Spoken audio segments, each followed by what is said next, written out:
Good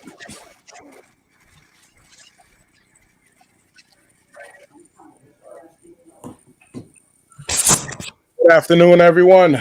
This is Hamilton Rodriguez here with the Outsiders. We're tuning in with a special guest here, Amilton BUMBYA DoSouto. BUMBYA DoSouto. Let's make sure he's on the screen here.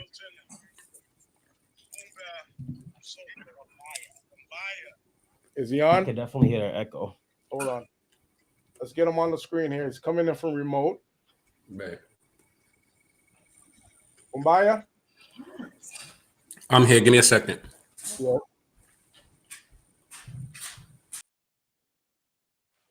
So we have Tony here on the show here today. And we're here going to talking about Amilton. Get him in on. Can you hear me? I can hear you. All right. Welcome. We're back on track here. Welcome, everyone. This is Hamilton Rodriguez from the Outsiders. Would like to welcome a great individual in the community of Boston. I would consider him a historian, someone that we all could look up to and learn from his past, and someone that has turned his life around, wrote several books. He's a book writer, and I had this big interest on bringing him here on the show. And we also have Tony Barboza here. Tony, say hello to the crowd here. And Tony Barboza from TB Media. He's sponsoring the show today. And we're here. I brought these two gentlemen here together to see if we can have an interesting conversation. And we're going to talk about specifically Amilton BUMBYA DoSouto's past and his present and what he has planned for the community and the people of Boston and beyond. So I'm going to pass the baton over to Tony Barboza, and he's going to take lead on this podcast today. Hamilton, man, I appreciate you having me and Milton. I said, when I first called and I said, hey, you got to have Milton on the show. First thing I said is, I got to be there for that interview. So I appreciate you letting me sponsor the show. We got Milton on it, so I know it's going to be a good one. So hold on a second. If people want to call in, they can dial the number that's on the top of the screen there. Go to 339-235-6774. 339-235-6774. Please feel free to call in, voice an opinion, ask a question, or say whatever you want to say. This is an open game for everyone. All right. So if you guys don't mind, since my little brother, he's already on the phone. Okay. I would like to call in on his beat so he can say a few words. Bring Absolutely. him in. Bring him in. All right. Hello? Yeah. Yes. Hello. You're on the show, sir. How you doing? I'm all right. How you doing? We're all right. Welcome. Don't get nervous now. By the way, that's my I refer to him as my little brother.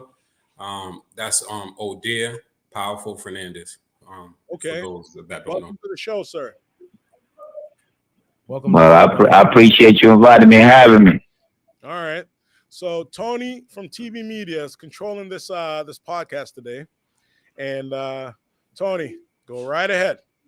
Hey, I'm honored to even have P-Dub on the show. Milton, this is gonna be a good one. Listen, I really want Milton to go ahead and kind of let us know. Like you got Power Ranger on the phone. This is crazy. Go ahead, bro. Do your thing. So basically, anytime I do anything like interview-wise or anything, I always try to, because it's a collaborative effort whenever I'm doing anything. At times when I tell stories, I might come in here and there, but it's we. So when I say we, me and my little brother, Odir specifically. So he's the one that got me on the Junto train, and he was one of the founding members. So I just wanted him, to come on this platform because why not support our own? You know, that's why I really wanted to come on Hamilton's platform, because it's like, let's start with our own. In the city of Boston, we got to change the culture a little. We don't support each other. So when I knew I was going to do this interview, the first person I wanted was my little brother to call in, just so y'all can hear it from his voice. You know, I've done other interviews and we've had other members of Tudo Junto speak, but I wanted my brother to, you know, to not be so nervous and shy and just get out there and say a few words. So if you don't mind, bro, just tell them briefly a little bit about yourself and whatever you want to share, and basically what Tudo Junto means to you. Well, my name is Odair, and I appreciate being able to be on this show. A little bit about myself. I'm 42 years old, and I've been incarcerated for the last 23 years, since I was 19 years old. I was born in Cape Verde, and I came to America when I was 11. My mother brought us here like she was just in search of a better life. As a young man, I found myself growing up in a community where violence, poverty, and other factors was, you know, things was happening around me that was outside of my control. And, you know, that led me to finding myself where I'm sitting at today, you know, making bad decisions and choices. Left me sitting in a place that no young person should be, you know. And one thing, when I think about Tudo Junto and what it means to me, I just think about what it would look like to have a unified community. For the last 30 years, like, I think it's a tragedy what's happening in our community, like the devastation, the losses, the harm. And I just think about what we can do when we decide to come together, and what that will look like, and work together to help repair the relationships, heal the harm, and make a difference, because there's a whole young generation behind us that's going to be left to deal with a lot of that trauma, a lot of that harm on their own. And I feel like we can get a jump on that and start doing that work, you know, ourselves. And I feel like the obligation is on us. I think, for me, when I think about the people that's closest to the harm, should be closer to their own. And there's no other way for me to think about that. So the junta means everything to me, because I would love nothing than to see our community held, united. It's so much that we destroyed and lost as a culture when I think about everything that, you know, I could possibly think about in this world. Like, so I just want to, you know, this is just our way of giving back. This is our way of just working together. And it started with men behind here deciding to put our differences to the side and say, you know, enough is enough. Let's make some changes. We're committed. Let's be serious. And I definitely got to thank Milton and everybody on the streets, man, who's made that possible, who made that vision and that dream come true. So, peace. At some point, positivity has to be what wins, right? I feel like in life we all go through like a lot of things, and, you know, some more than others. And I feel like you got to learn from it somehow. You know, it could be a struggle, it's a battle, but I feel like if we all could just get together, have a good community better than before, I feel like a lot of good things can come for us, for real. It's a good opportunity for Cape Verdeans. It's a good opportunity for us. So we just want to capitalize off of it. We're aware of the harm that was caused. That's why we even discussed it, like the story with Boston Globe, if it makes sense. We just wanted to, in a sense, tell our stories, not to glorify, but in a way to help the ones that are coming up behind us. You know, especially me. I take my son with me everywhere. I play no games. So, and I credit my little brother Powerful for helping me along the way. Like, he changed me. That's why I was like, yo, I'll help y'all, whatever you guys need. So,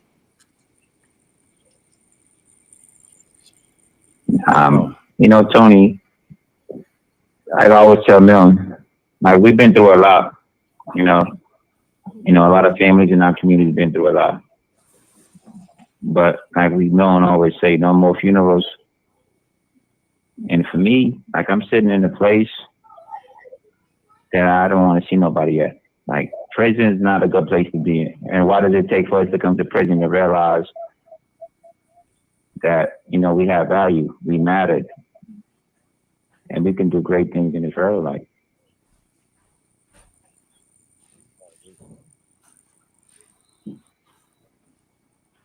Interesting. Quick question to Milton. Can you talk a little bit about what have you been doing lately, and briefly give us a synopsis about the two books that you have. One being Young Outlaws, that's here sitting on the in front of the desk here where Tony's sitting. Give us a brief synopsis about the book and the other book that you wrote. Talk a little bit about this stuff. So those books came about because of my little brother. A few years ago, he was just like, listen, he's just been working with me, and he's just on my back, and I do anything for him. So it pretty much started off with just to get off the couch. So I was like, what you want me to do? He said, man, we got to write our story, tell our history, but not in a way to glorify, in a way to teach these brothers so they don't follow our footsteps, if it makes sense. One thing about me, when I had these conversations and these interviews, I let them know specifically, do not refer to us as a gang. That's the problem. America see a group of people hanging in front of Volvo's house, and all of a sudden we're gang. So when I tell these interviews, I tell our stories, and I don't lie, and I tell the truth. We're not a gang. It was a bunch of cousins that went through hell, and now we're trying to make some changes. So with these two books, that's pretty much it. I'm bringing you into the brief transactions I had with Junior. Our relationship was brief. He died when he was 16 years old. So I started with Junior. He's Haitian, but in the book, I refer to him as Creole. That's just privacy reasons. That's my Haitian brother. I miss him. My son's middle name is named after Junior. That's how much he meant to me and meant to all the fellas. The second book is about my cousin Stash.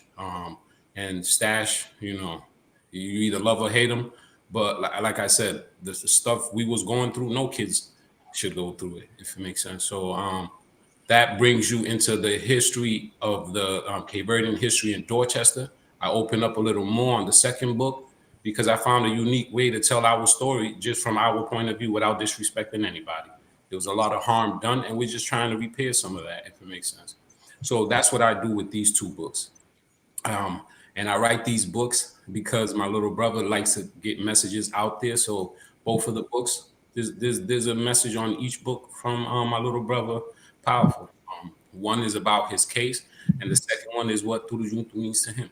So those is just my way of dreaming for my little brother. Thank you for sharing that. You mentioned something about story and stories. Tell us a little bit more about your stories. Can you please dig deep into your story? I would love to hear this interesting interview that we're having so far. I want to dig deep into this story. Tell us the nitty gritty here, please. So again, like my brother Powerful said, I came from Cape Verde. I was born there, but I came very young. I came on my mother's lap, so I was 5 months. My sister corrects me every time I say 3 months, so I know she's watching. So I came when I was 5 months, and the story we're referring to is the story that came out this year on the Boston Magazine and on the Boston Globe. It's about the back and forth of the Cape Verdean history of 30 years from my family's point of view. I basically wanted to tell them what we was facing back then. The reality was nobody's outside today, in the sense The kids don't play outside like they used to. Like when we was younger, we would always be outside. We would stay outside till the lights came on. That's when we knew it was time to go home. So in doing that, our parents didn't know. Unfortunately, me and my brother's families, we moved into a neighborhood that was going through a rough time, if it makes sense. In the beginning, and initially had nothing to do with either of us. And we just got caught up in it, if it makes sense. Boston is known for side streets. And in those side streets, is a bunch of family members that just click up. I don't refer to Criollos as gang members because a lot of them don't even sell drugs. And they don't even do the BS, if it makes sense. They just out there protecting their families. It's trauma chasing trauma. So we moved to that neighborhood in 94. My little brother, Powerful, moved in a few years after when he came from CV. And then there was a back and forth that we endured. And we would simply say it was hell. It was tragic. I lost a bunch of cousins. I lost 2 brothers. And it was a lot. So our history is the reason why we're only speaking up in our community so we can make some changes. We're trying to let brothers know that, listen, things happen. We didn't really have no one we can run to back in the days. We want to be the people that they come to now, if that makes sense. We want to be mentors in our community, and we want to let kids know there's other things to do out there instead of, setting your family up for failure by going to funerals and stuff like that. Yeah, man. To grow up and to watch you guys as I was growing up, to see where you guys like mentally are right now, I think is exactly what the community kind of needed, because we kind of need somebody to be the one to be like, all right, well, things got to kind of change. We got to do things differently. And a lot of us do look to that. And a lot of us do need that to kind of remind us for, a lot of our decision making. So I appreciate all the positive stuff going on and stuff, especially after all the years of chaos and everything in the community. So quick question for Bumbaya. I pronounced it correctly, right? Yeah, you getting it. Yeah, I'll get it good. Bumbaya. So what's the most favorite part of your book? I know when you're writing a book over the years, sometimes you'll write something, you erase it, you write something, you erase it, and you edit this, edit that. But what part of the book hits home? What part of that book hits home? So for the first book, the part where I write about my father and the incident, I don't want to give it up, that incident.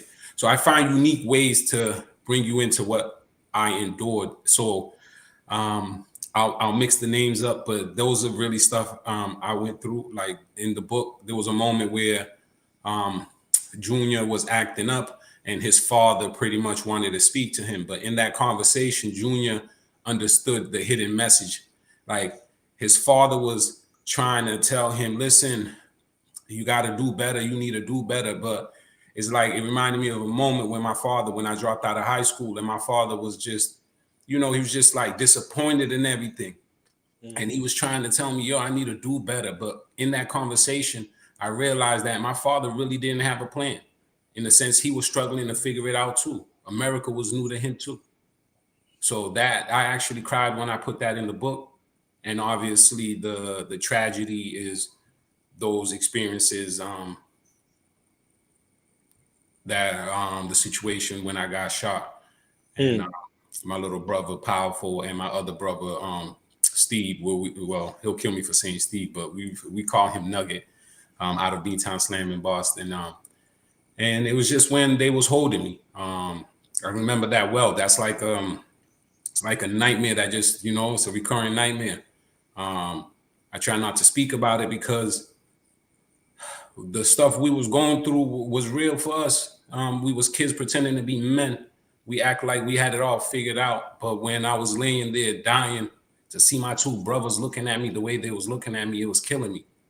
So that really hits home.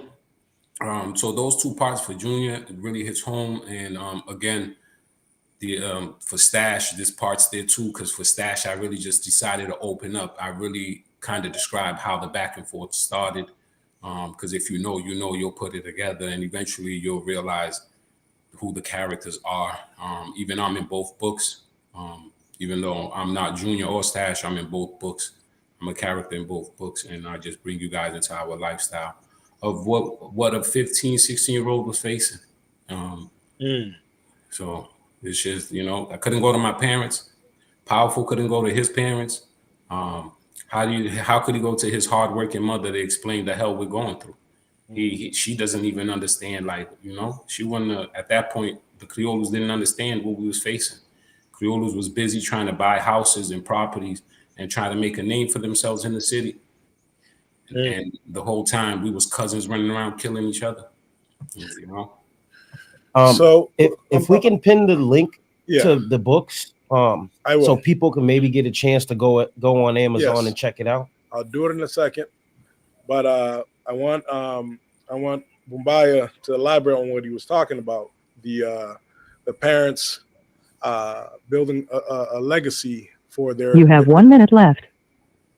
Oh yeah, I almost completely forgot about Powerful. He's still there. All right, so I want you to elaborate on the parents and them trying to leave a legacy for their kids in the community, and at the same time, when they focused on building their legacy, working, buying houses, The caller has hung up. making a landmark in the community for their kids. They're doing all this for the kids. How should I say it? What was the turning point when the parents lost their kids? Many parents, many of us grew up in the neighborhood. Many of us didn't make it. Many of us did make it. Many of us somewhat didn't make it and came back to life and made something better of themselves. My question to you is, what was the turning point when the parents lost their kids? And how do we tackle this issue here where immigrants come in to a country and trying to make a legacy, working hard, trying to get the American dream, and at the same time keeping the kids at bay, raising their kids? It's a juggle. Can you talk about this a little bit more? So I know the reason why we struggled is because we didn't have nobody that can be the point person between the families. So in Dorchester, there's a big Cape Verde populations. I refer to them as like 6 families, if it makes sense. Those are the 6 major side streets and stuff like that. So back then there was no real point person like I would like to say there is today, and that's what we're actually trying to create. Meaning, a lot of these stuffs can be dealt with a simple conversation. It's just that simple. It can be a conversation. Even when I got to meet Mario and we started opening up about our family history, we realized we're cousins, right? So this whole time I'm going after his brother's coming after me. I wasn't aware that we was family. That's me being brutally honest. I don't go after family. I protect family. So learning that, I just recently learned that we are cousins. So it's like even that hits different now. So we really had nobody that could be like, yo, let's put these 2 guys together and just figure it out, because we're passionate, and I like to tell people, I don't think Criollos are like violent necessarily. Yes, that's what you see. Everybody's capable of violence, but it's the love and trauma that fuels it. We are all hurting out here. We are chasing each other because we lost one cousin, and now one cousin will lead to another cousin. It's a cycle that's never ended. We had no one that can really, could y'all come together? It was always after the fact. Like I had an older cousin that came to me and was like, I didn't even know you guys was into it. I know those guys. I got real relationships with them. It was a phone call. And I simply told my older cousin, I'm not going to say his name. That's the only guy I really look up to, ever since I lost my big brother. Till this day, he reaches out to me and we kick it. That's my older cousin from my father's side. And with him, I kind of like, I got the game from him. I kind of move like him. He's a stand-up guy. So to me, when he was having that conversation with me, he was just like, it was just a phone call. And I briefly told him, I'm all about resolution. You know, I'm not a bully or nothing like that. I know the feeling of being bullied and stuff. So I never carried it that way. Even though I was running around when I was younger, I'm 6 feet, 240 pounds. No, you know, so I was having my way, if that makes sense. I wasn't running from nobody. I was violent. But I was violent because I was a teenager that was hurting. You know, I had nobody to come tell me, listen, it's trauma, you know? So Right. I'm sorry. This is very intense, and we're having an interesting conversation here. But let's talk about the parents. How could they have done better, Milton? Let's talk about the parents because they played a role in all this as well. So, like, in a sense, what do you mean? Like, what do you want me to specifically say? So the previous question I asked you was about the parents came here with the American dream, building a legacy, and they lacked a lot of the parents. I'm not singling out any one particular parent, but a lot of the parents they basically focused their attention on building the American dream, and they weren't focusing on their kids. So, what do you think is the solution to that? And what was the tip of the iceberg in that situation? So, for my family, they just wasn't aware initially. Yes. So they just thought, here goes Louisiana's kids being bad. So, but they wasn't aware of how many times we was being targeted just for being on that street. Yes. So Criollos, a lot of them just got multiple jobs. Like, yo, I don't know how it is back home. And I don't know those initial struggles.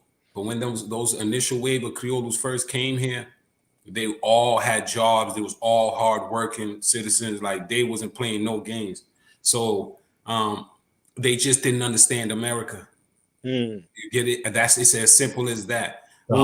Meaning, my father couldn't tell me about these side streets like I can tell my son about these side streets. My father didn't see those signs because he didn't operate in America how I operate in America. So for me, I can just be around my son or my cousins, my nieces and nephews, and I can see what's going on. Our parents wasn't aware we was playing with guns. They wasn't. Yeah. My father had no idea of the arsenal we kept in that house. None whatsoever. You get it? Like my little brother even said it one time. He came to me and he goes, listen, I need you to sign this permission slip, because I used to forge my father's signature well. That's one thing I did really, really good. I want to be like my dad, that's my hero. So I wanted to forge his signature.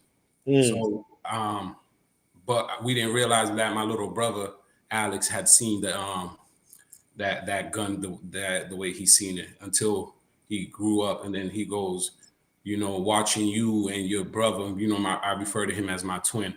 He said, watching you guys come up, we kind of led him into this lifestyle, if it makes sense. And in that letter he wrote to me and my brother, when my brother came to me, he said, before you read this letter, just get ready. I already knew what he meant. It was just my little brother was telling us of the influence we had on him. And he said, I had never seen a gun that big, but he didn't understand the war we was facing, if it makes sense.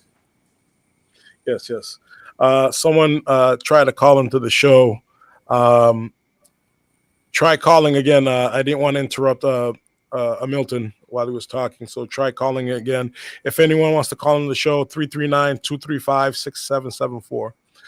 Tony, you've been very silent. I have. I mean, I've been flabbergasted since the first call. Like I'm still like, but I'm listening. I'm taking it all in. This is actually like things that I've, I don't know if anybody knows that's watching, but I grew up on Hamilton Street, and I was there firsthand watching it as a child. With them telling me to get in the house, and I knew it was, but just hearing all this from people that you grew up and you used to see, to now how they've evolved from that lifestyle to this one, and to know that like that's what we all should be on the path of. It's like I'm listening. It's great. Like I'm learning. I'm listening. So, Amilton, which chapter is your favorite in the book of Young Outlaws? What's your favorite chapter and why? I would like to say, I'll just tell you the favorite part of Junior is the end. It's like the ending, not the transition to, because each book transitions to the next one. Not the transition part of Stash. Basically, the ending of Junior, the car ride to the hospital. It's my favorite because I'm bringing you in to that lifestyle. It's just kids, because that's really how it is. It's just kids running around having fun. They don't know of the dangers that's around. So I wrote it in a way that they're just getting ready to go to a party. And in Boston, back in the day, they still do it now. You rep your hood by wearing your fitted caps. So in the book, our first fitted caps that we wore was the Sox fitted caps. A lot of people don't know the history like that. It was the White Sox fitted caps for Dakota Street. That's the only time I would say that's when we inspire to be gang members, if it makes sense. So in that part, I wrote how they just going out to have fun, and the simple wrong turn, wrong timing type of scenario, the tragedy happened, and I open up because that was really me on the floor. You get it? That's really how I was feeling when I was on the floor, pretending that I was okay to my brothers. Because the whole time they just looking at me and I'm staying calm. But I knew it was bad. I thought I was gonna die that day. I just was just like, you know what? As you know, corny and stupid as it sounds, I was like, I'm gonna fake it. You know, I'm gonna pretend for these men, because seeing them is just, that's one thing I can't forget that day. I can't. I broke a lot of hearts that day. To see my father's reaction, that still brings me to tears, you know, to see him the way he was. So I really put those feelings in Junior's part, because I want a kid that's thinking, hey, there's nothing wrong with partying or harmless fun. No, you always got to stay on your P's and Q's. You always got to be on point, especially in the city. And you just got to be aware of your surroundings, because it can change just like that. And before you know it, you disappointed your vovó, you disappointed your moms, you disappointed your, the guy you're going to be just like your father. Hold on, we have a call. We have a caller calling in. All right. Hold on. We got a caller. Hello, caller, you're on the line. Thank you for calling the Outlaws. Hello? Yep, Hamilton. Yes, sir. Who's this speaking? Okay, so tell the brother Milton Yes. I said hi. Can you hear us, Milton? I can hear him. I know exactly who it is. He said he knows exactly. Hey, Milton. What's good, my brother? I'm proud of you, man. I'm proud of what y'all doing. I'm proud of what P-Dub's doing. I was a part of that over there with Big Johnson. And you know you got my full support. But I would like to say I've been talking a lot in the neighborhood with my peers about some of the transference of wealth that's going to happen, because we've all become adults. Our parents now are pushing 60, 70, 80. So we're going to inherit a lot. We got a lot of good stuff, right? We own a lot of houses on Columbia Road, Bowdoin, Hancock, Dudley, all these territories. We have a lot of property, a lot of legacy and stuff. So I want to know what you think about when we can start living again, doing business together, partying, playing some Morin and some Bisca and stuff like that. When do you foresee us being able to do that? So,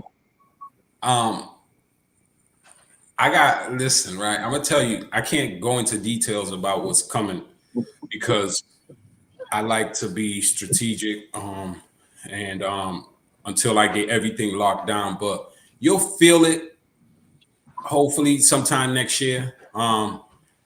So what I do is I'm aware of who my community leaders are. So I have private conversations. I've been having private conversations. There's something really big that we're trying to do for the city. I don't even think, the guy in the mayor's office, I told him, I was like, he just reached out to me, my guy Isaac, out of the mayor's office.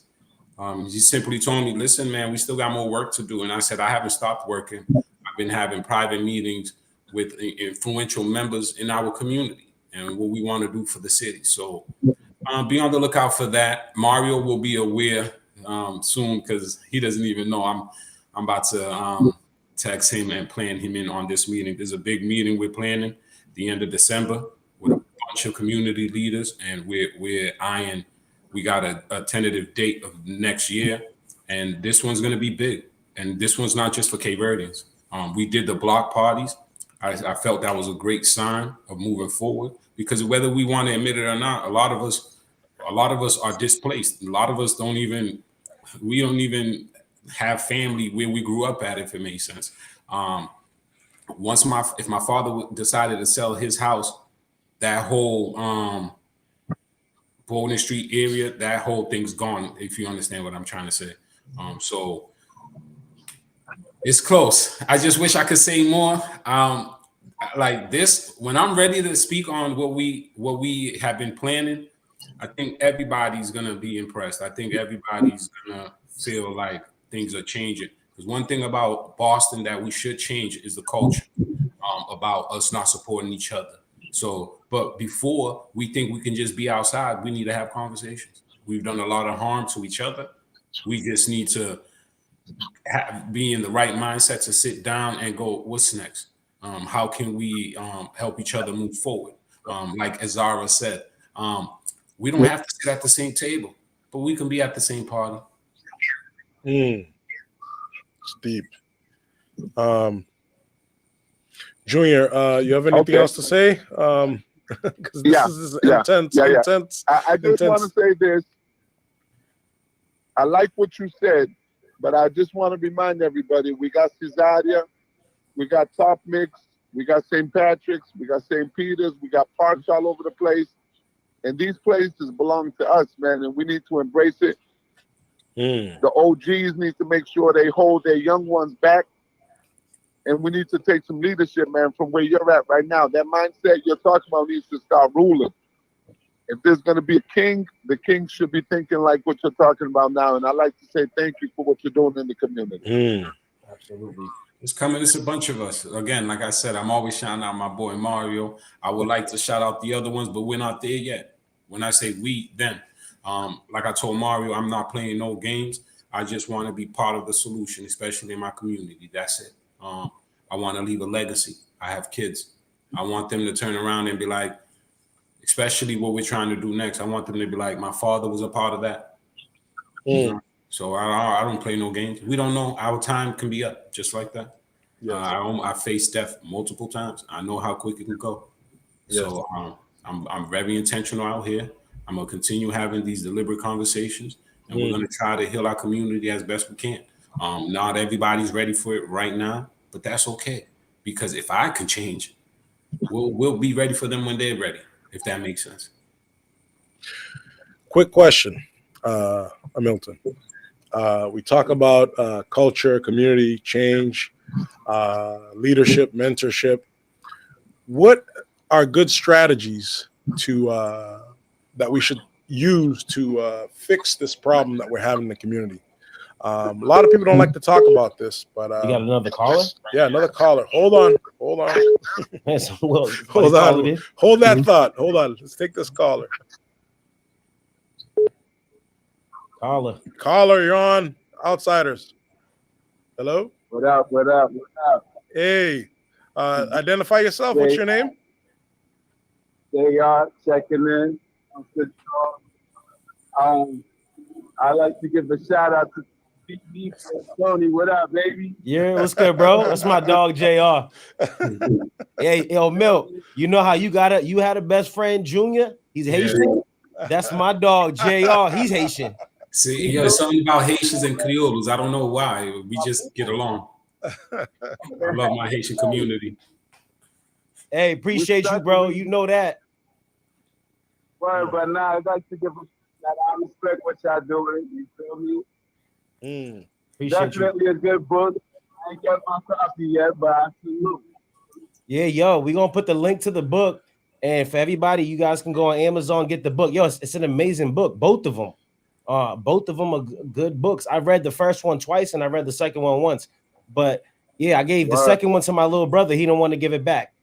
But yo, y'all gotta check the book out. The book, both of them. I did okay. Like, listen, if we're gonna be brutally honest, I didn't think I was gonna do that good, but the feedback was so incredible that I'm like, oh, so I have to continue. So yeah, it's one of those books where when you read it, it's like you're the person that you're reading. Like you're like that point of view is like you become it when you're reading the book. It's like, you know, when you read hood books and it's all you have and you're reading something to get like some type of, that's that type of book. That the first one.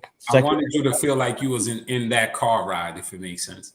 I'm telling you, bro, it's a good book. Both of them. That's all. When you can relate, but when it's real, you can relate. It's a different story. Facts. Well, yo, appreciate you calling in, bro. You know that.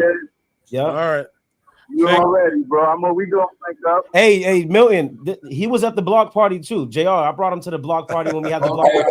Yeah. Now that block party was turned too. Yeah, we had a good time. We need a part 2. No, it's coming. Like I said, we didn't have all the families committed on time. It was a schedule issue, if it makes sense. So, you know, next year though, most of us are going to be outside. Come to the block party when we do it on Hamilton next time. The street after your name, you got to come. Well, I would love an invitation. I'll be there. I like to go to these things. So it was nice. Yeah. So we make Kachupa. Kachupathon. Next year, Kachupathon. But Amilton, I'm sorry to sidetrack. We got sidetracked there. But all right, guys. Yo, bro, I didn't know you was on the phone still. Yo, be easy. You know that. All right. You already. Talk to you soon. All right. Thank you. Amilton, so back to what we were talking about. We have another caller. Somebody, hold on. Yo, everybody calling everybody. Hold on. Feel me? The Outsiders Podcast. How can I help you? Hey, what's up, Hamilton? How you doing? Milton, it's Mario. Mario, how you doing? What's going on, bro? Yo, it's been a long time. Yes. No, I was listening to the interview, and it just happened by coincidence. I'm here at the cemetery. Yes. And just looking at all the grave sites, going from one site to another. Mm-hmm. And today's one of my brother's birthday while I'm here. Rest in peace. So this is just kind of, I guess, God, man. Yeah. But just shout out to y'all. That's all. Shout out to you too, bro. You're a key part of this. Yeah. You're working hard. All right. I'll let y'all go, and I'm tuning in. All right, brother. Keep the faith, okay? All right. Thank you for calling. All right. Hopefully you don't get interrupted again, but that was Mario, right? Yes. Yeah, that's Mario Milt. Yeah. Okay. So look, I'm trying to what was the question? Okay. So we talk about culture, we talk about community, talk about mentorship. We're talking about some serious topics here. But what we haven't talked about yet are solutions. What are some solutions in your opinion, Milton? You've been writing books in your lifetime. I'm still working on mine. So you're like 20 steps ahead of me with the book writing situation. So you must have some solutions in plan for the community and for the general population of people that are struggling right now in this world with respects to urban area issues. So can we talk about solutions at the moment? Are you ready for that? Yeah. So I guess I could tell you what I'm trying to do. So we do workshops. I do workshops out of B-Town Slam. My brother is based out of Dorchester. And so what we do is we do like healing circles. We'll sit with these kids and we just make them aware of the reality of what this is. The rappers, they just pretending. It's like just think of rappers like actors. It's all fake. It's not real. They're not living that lifestyle, and just take it as entertainment. Once you realize that, you'll see it for what it is. That, in a sense, I refer to sometimes. That's how the biggest poisons we consume is literally the entertainment industry. By design, they influence us to do what we do, whether we realize it or not. So the solutions that we try to implement is just basically storytelling, in the sense of we opening up. Like, a lot of these kids are just curious too. A lot of these kids are young and impressionable. So it's like, oh yeah, nah, I think this is what I want to do. So the reality is, this is why I like talking to the teenagers, the young ones, the ones that we know it's the 13-year-olds, the 14 and 15s. Those are the ages that usually, that's when they transition into the street life, if it makes sense. So especially the ones that really are for it, they get off the porch that early. So and when I say get off the porch, that means that they start getting active. They're playing with guns, probably even selling drugs. So what we try to do is bring them into the lives that we live, and I don't sugarcoat it. I keep it to them real. I'm like, let me tell you how serious this is. If I knew that I was gonna lose one person behind this back and forth, I would have never picked up a gun. If I knew I was gonna bury my big brother, I would have never picked up a gun. If I knew I was gonna bury my little brother, I would have never picked up a gun. So what makes you think you're gonna solve all these problems by picking up a gun? So before you just go take the extreme route, talk to me. I'll be your brother. You get it? That's all it is. Sometimes these kids just need someone to reach out to. I'll give you an example. My nephew is in this program. So, and I do stuff for free. Like, yes, the community will allocate funds. They'll help you if this is the work you want to do. But I like to really, in order for me to take some money, I'm taking from my brother's program. So instead, I go, keep that in the program. I'll come help for free, help these kids. So in the sense of me doing that, we're able to help my nephews, right? So the last workshop I did there, I invited my brother who just recently came home from Quan. I invited him over there. He did a workshop with the kids, and he basically teaching them about learning their real smoke and how sometimes we are systematically being oppressed without us even realizing it. So it's about educating these kids with what we're really facing and letting them know it's really not a game. And I'll occasionally have my brother call and let them feel that too, because he's been in there for 23 years. So when I did the workshop, when I did the workshop with Fu, my nephew, even though he knows he can come to me, he can go to his father, sometimes that's just the problem. We don't want to go to home. Because it's just for whatever reason. So when my nephew did that day, I pulled him to the side and I told him I'm happy, because he pulled Fu to the side and was like, can we talk? Meaning when he's going through his mental battles, can he reach out to Fu and Fu give him game on how to deal with those thoughts? So when I seen that, my nephew do that, I walked with him. He walked me to the car. I gave him a hug. I was like, I love you, nephew. Respect that, man. Whatever you need. And I know that I got you. You know your father got you. But for whatever reason, you just can't communicate with us right now. So whatever you need, ask that brother. He got you. You get it? So these kids just need someone to talk to. And sometimes we just got to let them know it's going to be okay. I never had no one to come in like it's going to be okay. Never. So, work. If I could touch base on that, right? Programs like, like you said, Nuggets, Beantown Slam. Mario got a program too, MBK. Like that's what they do. Yeah. And it's like all these programs are so important, because when I was growing up, and like we were talking about our parents, never home because they had to work, because they were trying to do this and we wasn't getting it, and we was outside doing everything. Programs like DYC, with Emmett. Emmett's like a second father to me growing up in the city, because when my father couldn't be there for me, people like Emmett and DYC is why I stayed out of trouble, because I had somewhere to go after school. But as soon as I aged out is when my problem started, because I had nowhere to go, on top of not having the guidance, because my parents were working hard and doing what they were supposed to do, is hold down the household, make money, like all Cape Verdeans do when they come here. Because a lot of Cape Verdeans, when they come here, they come with the mindset of like owning their homes. So when we say, "Oh, I'm from this street," it's not because we're from a gang. It's because my mother owns a house there. His mother owns a house there. My mother owns a house there. So we all grow up there. Our parents are at work. We're at home, where our parents own the house. So this is where we grew up.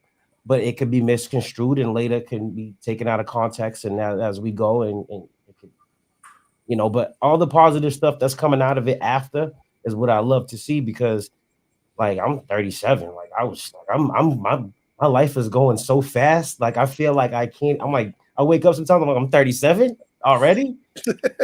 So I can only try to live as long as I can from here on out. I don't want to be a part of anything destructive. I just want to see positivity for all of us, because it's kind of what our parents expected when they was out here working hard and we wasn't doing the right thing. They expected us to be what we're trying to do right now. But as a kid, we didn't know that. Yes. And now that we are understanding it, so for some of us, it's too late. But for some of us, like Milton, that can go out and help the community, so it doesn't have to be too late for somebody else. That's everything. I have a question, Milton.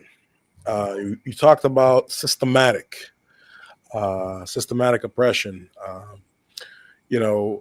Sometimes we all get. It's easy for us to say, let's not take the victim mentality, which is a good thing to do. Don't be a victim and fix your situation. But can you elaborate on the systematic oppression and how it works and how it contributes to what went on during your time, your trials and tribulations, and others that are coming up today? And how do we not so much, well, I should say, combat the systematic oppression? What are ways around the systematic oppression? How do we go about fixing the systematic situation? So that's a difficult question for me to ask, because I'll be brutally honest. That's something I'm still learning about today. I'm learning about it through my brothers and sisters. Like I said, as you do this community work, you start to understand the level of how they play with you, if it makes sense. I got professor friends now. They teach Afro studies. Shout out to Keith out of UMass Boston. So I'm just learning. He knows more about those islands than I do. And he's Puerto Rican and Irish, I think. Hopefully I didn't mess that up. So so I'm just learning more about those early days and back in those islands, and as I have interviews, I learned stuff and how we was targeted. I can tell you that they treated Creoles different, just because we was purely violent. That was a private conversation I had with someone from the city, and he broke it down to me. He was like, Creoles was the first race to ever get hit with the RICO without crossing state lines. He was like, they only did that because they couldn't deal with y'all. They didn't know how to deal with y'all. So, that they unfairly targeted Creoles. They labeled all of us gangs, not realizing, there's 30, 40 of us because Creoles love babies. You get it? That's one thing about us. We love making babies. And I got a bunch of first cousins. Big fan. Like I told them, when my grandmother died at the age of 84, there was 125 grandbabies. Okay, and that was 11 years ago. And even my uncle has a baby younger than me. So now the cousins tree is just we're probably closer to 200 right now, if it makes sense. So that was just it. I mean, America just didn't understand it. Like Creoles, who are them? Like, even our neighbors didn't understand us initially. The Pretos didn't accept us because we was too light skinned. Probably some of us have great hair. So I talk about this all the time, Milton. In the beginning, I can tell you in the beginning, like I had Pretos tell me, like Pretos obviously Black American. They would tell me, listen, you don't look like us. You can't say you're us if it makes sense. I'm like, I was born in Africa though, so I know I ain't white, so either branco or preto in our eyes, and that's really how it is. So That's a difficult thing. That's a very difficult thing because that's that divide and conquer situation. Yeah. That's another caller? We got another caller. Yo, the callers is calling in today, boy. Hold on a second. Man. Welcome to the Outsiders. What's up, guys? How you doing? Who is this? It's Domingos. Domingos, how you doing? Yes, sir. It's good, Domingos. I'm great, man. It's good to hear you guys talk about this real situation and how we can all improve our current situation. Mm-hmm. All right. To listen to some of the things that are being said, not only by you guys on the show, but folks calling in and sharing their opinion on a conversation that's been hidden, in a sense, from our door-to-doors. As someone who's been in the trenches for the last 48 years and watched 3 generations of Cape Verdeans turn into what we are today, we went from a group of people that showed up to church every Sunday, 100 deeps, spending 4th and 5th of July at Villa Raza. For folks that remember that, from having a community center to being displaced within our own community. So it's something that a lot of the conversation has been kept from the real individuals who can make the impact. Because a lot of our adults who should have been the ones to address this when we were young were too busy worrying about their own, the brigania within the community, that they left us to fend for ourselves. And this is one of the reasons why we've lost so many between, from here all the way down to the Cape. It's not just a Boston issue. When folks got up in the mid-90s and took off, went to Randolph, Stoughton, Brockton, and so forth, guys like me were stuck here trying to figure out which was the best way not to get involved while being involved. And it's a great appreciation to the fact that young people today don't classify themselves in a lot of the situations that we were put into. Some of these young kids are one step ahead of us, but the issue is when they go back to school, the education process is not giving them the other tools they need to succeed. 32% of our high school students are at reading level. Every single Cape Verdean kid that comes off the plane in Logan is put into 2 to 3 schools within our community. One is the Holland, the Murphy. Is saturated with Cape Verdeans, and a lot of the conversations in that school is not being geared towards the kids. And folks are not speaking on those issues. The Dearborn School is another school that's saturated with predominantly Cape Verdean kids. And we're removing bilingual programs out of our schools. Same with Orchard Garden K through 8. So the reason why I'm calling in is to make sure that folks keep their foot on their necks. Enter places that they don't expect you to show up. Speak on things that matter to you and stay true to yourself, because at the end of all this, there'll be another generation that would have to go through the same trial and tribulation with or without the support. And the great thing is, folks for our generation are seeing what we're trying to do as a city, and hopefully that will transcend into our households, because this newer generation who's coming behind us the glorification of what is why the circle continues to spin. Mingo, question for you, brother.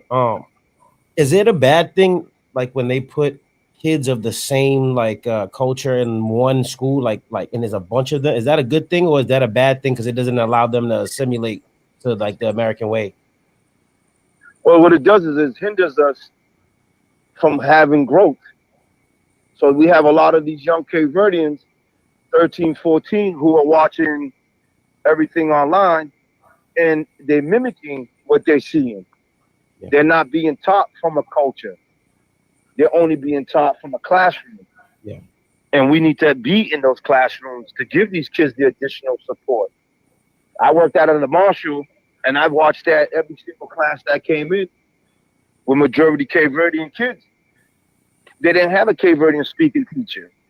They were put in classrooms where they couldn't succeed. Yeah.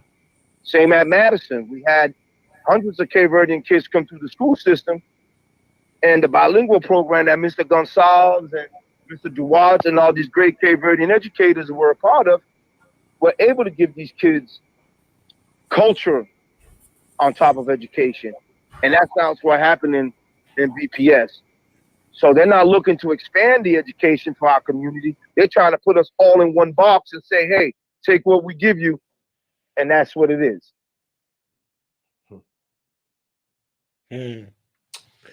That's deep, man. That's well, if you look at it, the generation before mine, guys that came in the 70s and the mid 80s who went to Madison, they're all successful plumbers, engineers, electricians, and so forth.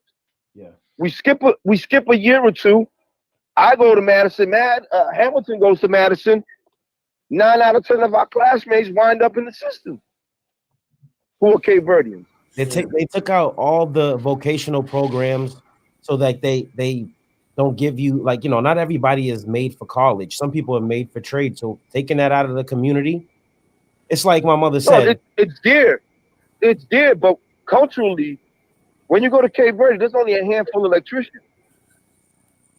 There's only a handful of plumbers. So when the kids come from CV to here, that's not in their mindset. Yeah. That they can go into the middle class by working into these construction trades.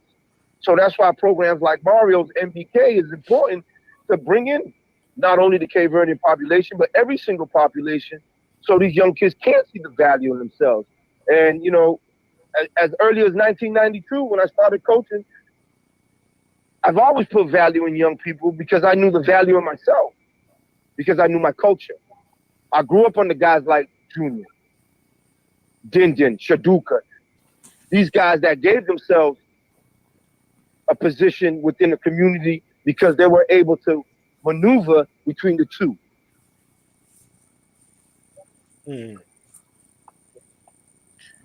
So I appreciate y'all call. Y'all have a great show. Appreciate you. Appreciate you, my brother. All right. Hey, this is a scene of listen, for the record, Mingos is the only man in this world that can say he was able to get me in the Speedo. He used to be a lifeguard at the Mason School, and he had a bunch of Cape Verdeans into the swimming before the stuff started going bad. A lot of us was in the swimming team and stuff like that. Domingos was one of those for us initially. That he was a mentor that we would be able to run to. Mingos didn't say it, but hopefully you don't get mad. Mingos almost lost his life one night, making sure that we got home at night. So a lot of people don't understand me and Mingos' relationship. Yeah. I've always had love for him since that day. So it was just, we was all swimming at the school over there at the Marshall, and then some group of kids just wanted to bother us for whatever reason. And like Mingos just stood up for us, for me and some of my cousins and some of the smaller kids. Like we was just, again, like I said, they didn't understand Criollos in the beginning. So we was just walking down the streets. We wasn't trying to bother nobody. We just finished swimming. And here's Mingo just getting jumped. Like they blacked both of his eyes and stuff like that. He just wanted to make sure we was getting home safe. I wasn't even playing into the street life or none of that. If I was, I would have doubled back on those kids because of how bad they did that to Mingos. But Mingos, he's always been a brother for me from ever since that day. And I told him that privately, and I've actually had private conversations, because in order for me to really be intentional out here, I had to fix harms I did in my household first, and then go to individuals that I personally have relationships and open up and let them know. So I told Mingos in private, I apologize for any harm I brought to his family, or et cetera, et cetera. And we had great conversations, and he even came out to the block party in support. So, I got nothing but good things to say about that, man. I got no issues with Mingos, and I appreciate him. Yes. Domingos, indeed. And we went to high school together, me and Domingos. And so he wasn't able to get you in the Speedo yet, huh? No. I'm the one that got him into swimming at the Mason School years ago. I'm just joking. He taught me how to swim. So, I learned how to swim at the John F. Condon in South Boston. That's my elementary school. It was crazy because when I went there, I'm still online. You want to call it? You want to say a few more words? From Cape Verde, and half of the rest was from here. So they put in a project to kind of like, and within a year, all the kids that came from Cape Verde knew English. Yeah. So it kind of worked, them mixing the two. Yeah. Speaking of school. So you want to put someone on, Amilton? No, that's my little brother. He said that he'll call me back. He calls me a bunch of times. So. Okay. So Amilton, so is there anything in particular you want to share before we wrap this up in the next 10, 15 minutes? Anything you want to put out there about yourself? Anything you want to describe? Anything that's bothering you right now? Anything that you want the public to know about you? The good side, the good Amilton, the Amilton that turned his life around and made him the 2-book writer Amilton. Let's lay it on the table. Let people know who the real Amilton is. So I don't like to talk about myself that much like that, but I guess I'll just say I'm just the person that's going to be intentional. I might ruffle some feathers, but my intentions are pure. I want to make connections throughout the city with the community leaders and change the culture of Boston. No, we don't support each other. That's the number one issue.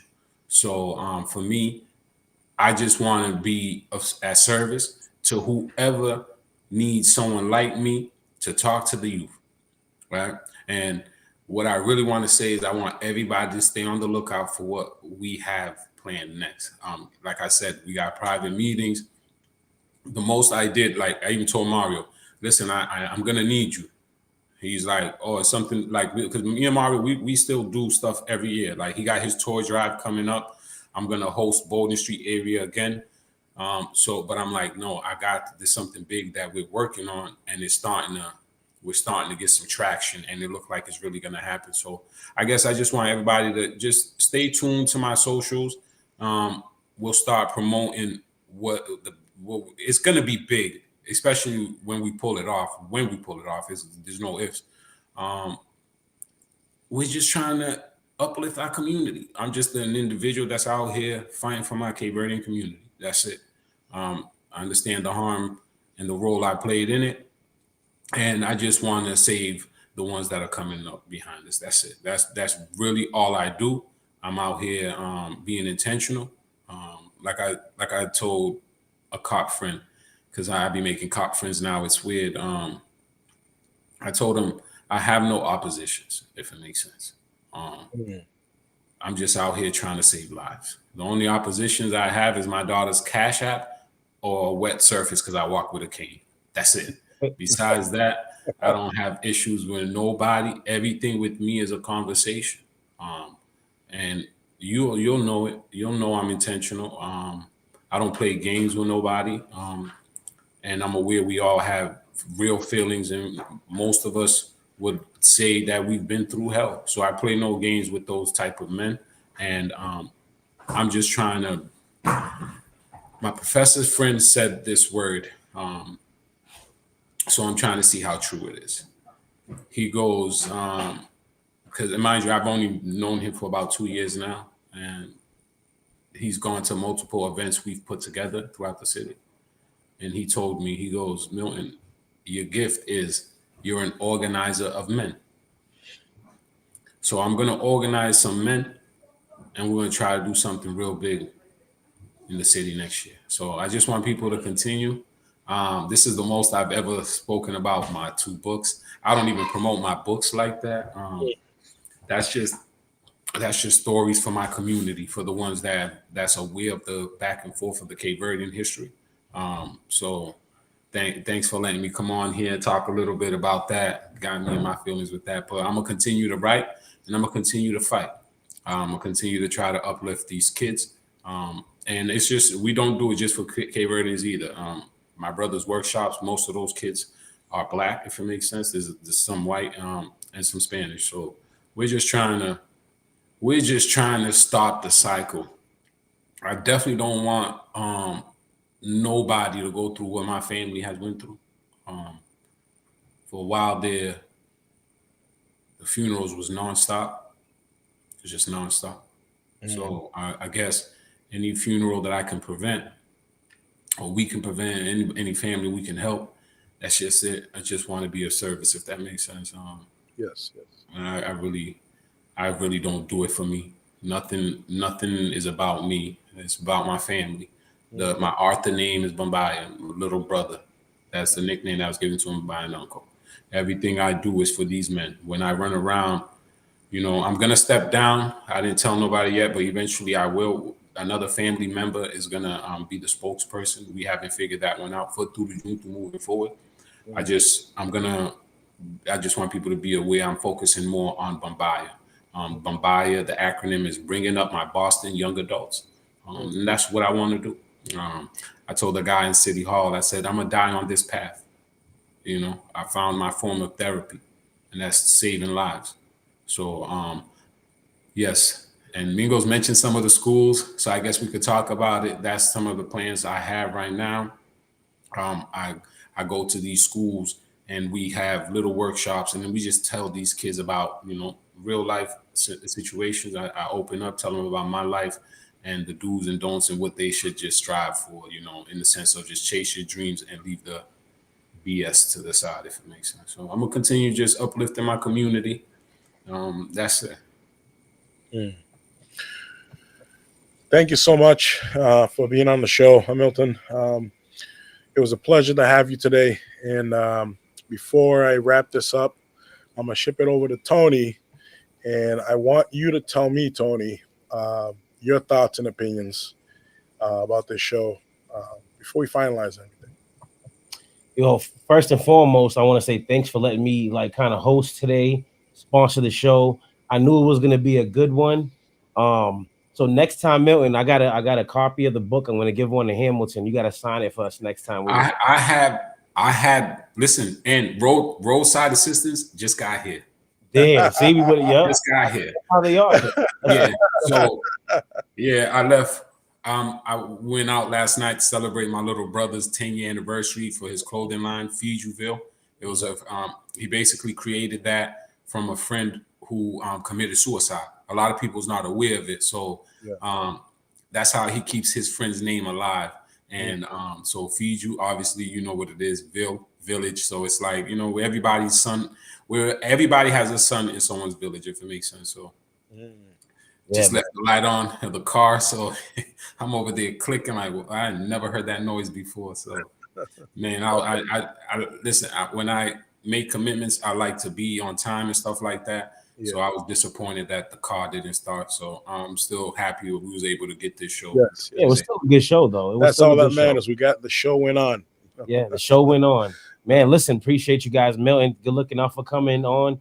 Yeah, I'm going to bring him his copies of his books, though. Don't worry. I got you. I got a copy right here. And the link, you can go on Milton's socials and you'll find a link on your bio, right? They can just click on. My IG, it's Milt. That's short for Milton. It's MILT_D196. That's my IG handle. And I got a bunch of links there. Or just Bumbaya on TikTok. Just the word Bumbaya, you'll find me. That's where I post most of my stuff I do in the community, all the videos and stuff like that, all the Boston Globe stuff, anything. If you want to catch up on that, just go on my TikTok, Bumbaya, and they have links on there as well.